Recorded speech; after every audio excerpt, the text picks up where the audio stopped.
You're listening to The Alex Jones Show.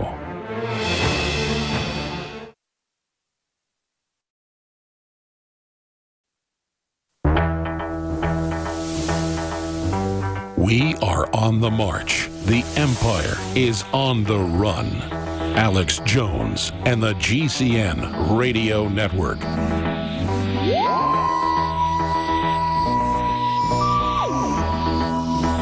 Well, it's 4 o'clock Central Standard Time on this Sunday live worldwide broadcast.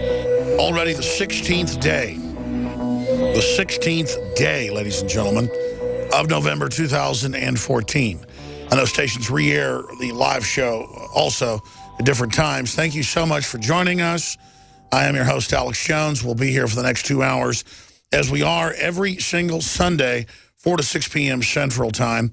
Don't forget the weekday show, 11 a.m. to 2 p.m. as well, or the nightly news, 7 o'clock Central Standard Time as well. Where to begin? So many important stories. There's a report out in the London Independent that ISIS is actually 7 times bigger than what the CIA is saying. Well, you notice I've been saying it's 250,000 to 300,000 fighters since the beginning of the name change 6 months ago. Because ISIS is just the name of the al-Qaeda forces out of Saudi Arabia that have been attacking Syria for 4 years. So when they say ISIS is 16,000 or 25,000, that is absolute poppycock. This is a organized criminal operation funded by Saudi Arabia, Qatar, Turkey, and the West. NATO, Israel's involved. It's just a fact. See, I don't go where I want to go. I go where the facts are. And it's not hard to have these facts. This is all well known. But it's now in the news that the Curtis estimates are they're fighting 200,000. That's the London Independent. That is all coming up today. That's just one little tidbit. CIA weighs expanded role in ISIS fight. Got another stack of news here and a video I want to get to. Florida school children terrorized by police for their safety. It's on CBS News. Locally, police officers draw guns during unannounced active shooter drill and terrorize them. This isn't an accident. This is done nationwide. I want to decompartmentalize the police today and explain to them why they're doing this. It's not the mission they've been told. We're going to break that down as well. The news behind the news, the rest of the story. Vladimir Putin to leave G20 early after tense meeting with David Cameron. Cameron, when Putin walked over, said, I don't know if I'm going to shake your hand. I guess I will, but let me tell you one thing. You get out of Ukraine. This is how wars start. Imagine a Canadian that has no connection to Ukraine, that's been half Russian forever. The West has overthrown the country. And now this guy waddles over and tells Putin, get out. This is thug level. You don't do that in diplomatic circles. This is unprecedented. And the Russians are leaving. And they've came to the G20 and said the gloves are off. As I've said, I don't sanctify, I don't lionize, I don't deify the Russians or Putin. But they're not the people trying to take my guns or sign me on to foreign derivatives packages in the trillions. They're not the ones surveilling me. The Russians are under attack. The Russians are being destabilized. The Russians have the West in there trying to overthrow and take their gas pipelines where they sell gas to Europe at low prices. I find no fault. Like Pontius Pilate, I said I don't compare them to Christ. No, he's certainly no devil, but he's certainly no Christ. But Vladimir Putin, they love to demonize a person. The larger issue here is Russia itself is not on the offense. And the West wants to conquer Russia just as they've conquered America. The globalists that have conquered the West want to conquer Russia. And that's just a fact. And so my North Star, my default is the truth. Does that mean the Russians haven't done horrible atrocities over the last 200 years to Ukrainians? That's really been a Germanic area before 200 years ago. Does that mean that Stalin didn't kill 10 million kulaks? No, I know the history. The point is they're getting along, and along comes George Soros to destabilize the country. We've got reporters in Ferguson with breaking news as well. Big news on Bill Cosby and more. Stay with us. When you're out on the road, the last place you want to be is on the road. But if the unfortunate happens, you'll be glad you were wearing diamond gussets. There's a place down in Tennessee where they make blue diamond gusset jeans. They so pride in every stitch, guarantee you love the way they fit. They put a diamond gusset in the crotch where you need it most. Blue diamond gussets got it, others don't. We turn jeans inside out. Diamond gusset jeans, made in the USA with unparalleled quality. Our Defender motorcycle jeans combine gusset comfort with Kevlar protection, so you can ride all day with confidence. Order yours at gusset.com. Diamond gusset jeans got it, others don't. To your riches and wisdom. So we have even right there. What's his name?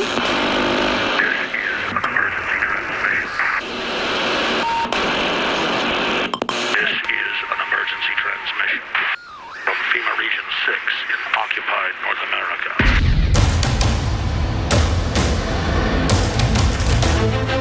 There is a war.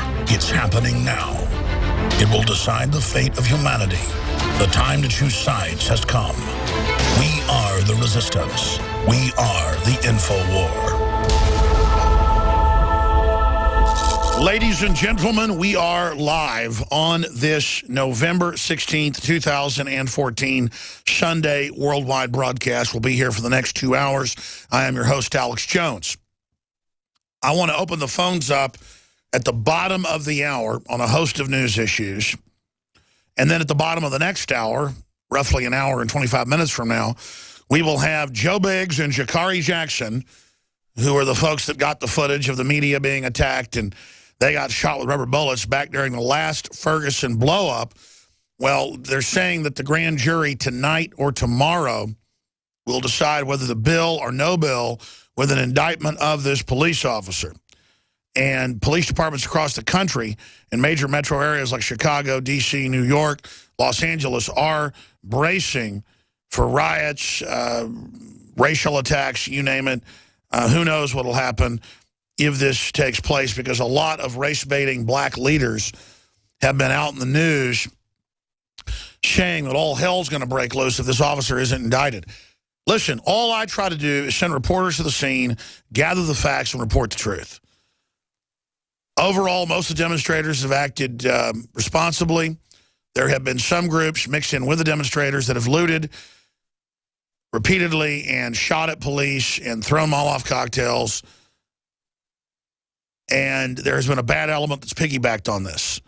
That said, now with all the witnesses and the video, reportedly the grand jury scene, it's true that this gentleman who had just shook down and reportedly strong-armed someone at a convenience store, charged and attacked the officer. And so it looks like he should be no billed. And so if he's innocent, he should not be indicted. That said, we would say, hey, we're reporters in an area that was that the police had not even said move out of, and they went on orders, go ahead and shoot my reporters and Vice reporters and Al Jazeera reporters with rubber bullets and tear gas, and would chase my reporters down and assault them. So I got to say, a lot of shameful behavior by the police, shameful behavior by the looters. And we would catch looters and say, there's a looter right over here, and the police would run up with shotguns and say, I will effing kill you. In fact, the cop that did that got suspended. It was a Ferguson PD officer. It's just a mess. I mean, it's just a unprofessional mess all the way around. But with all this going on in our country, the racial divide that's been pushed by the Democrats and by Obama for 7 years, well, 8 years if you count the election, and MSNBC saying you're racist if you don't support Obamacare, you're racist if you aren't for gun control, turn your guns in, and Michael Moore saying white people that own guns have them because they're racist. He says that all the time. When he has armed bodyguards and own guns himself, they are the #1 fanners of the flame that have created this atmosphere. And watching how the federally trained police and even state police acted with the local police and sheriff's department tells me that if riots break out that need to be put down and need to be stopped, you have no right to go burn somebody's house or business down because of a verdict in a grand jury. Whether you think it's a proper verdict or not, you don't have a right to go randomly attack innocent people or burn down their businesses because of that. But separately, then if the police get out of hand and try to attack reporters or the general public or use it as a way to try to clamp down on the public, well, then that's a tyranny as well. So this is a real tightrope that's being walked here. And seeing what I saw on the live video feeds that we all watched here and that millions tuned in and watched with our reporters on the ground, and seeing just the across-the-board behavior is extremely worrisome, and this country is undoubtedly a powder keg. Now, police departments, the AP is reporting, are bracing across the country for a verdict tonight or the next few days. Our reporters are in Ferguson. They'll join us, as I said, at the bottom of the next hour. This may not be the big trigger, and I hope it's not. I hope there is no big trigger. But as the welfare checks continue to come, but don't have as big a buying value and basically become devalued pieces of junk, you're going to see more crime. I don't care if it's a black community, poor white community, Native American community, Hispanic community. You've got 50 million Americans on food stamps, about 100 million on assistance. And as the dollars devalue, this is already happening in Europe and other areas, as their currencies are devalued. There's a global race to devalue currencies right now by private central banks. As that happens, you will see crime increase. And because media has pushed racial division, people tend to form up into racial gangs like prison. Because, oh, then it's okay to go out and mug somebody because they're black and you're white, or they're white and you're black, or you're straight and they're gay. We all know how this psychology works. A lot of criminals aren't psychopaths or sociopaths. They rationalize that you're driving a nice Lexus, so you deserve to be carjacked. They rationalize that, you know, your wife was wearing a hot outfit, so she deserved to be raped. They're criminals, they're mentally ill, they have twisted minds, bad upbringings, whatever the case may be, but they rationalize what they're doing. They're not actual sociopaths or psychopaths. They're predators, though. And they will decide that what they're doing is okay in their own twisted logic. And I've talked about this in the last few weeks here on air. Almost everyone I know is being shaken down in Austin, Texas, even in nice areas, by folks. And last night I had a white guy come up and say, I need money right now. You need to give it to me, or, you know, things aren't going to go well. I was coming out of a grocery store at like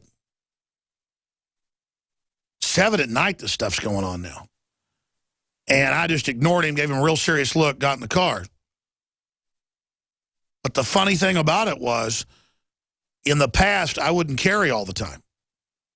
But lately, things have gotten so serious pretty much all the time. I sort of get in the truck where I've, you know, got a firearm. It's sad that we've gotten to that, but definitely crime's up.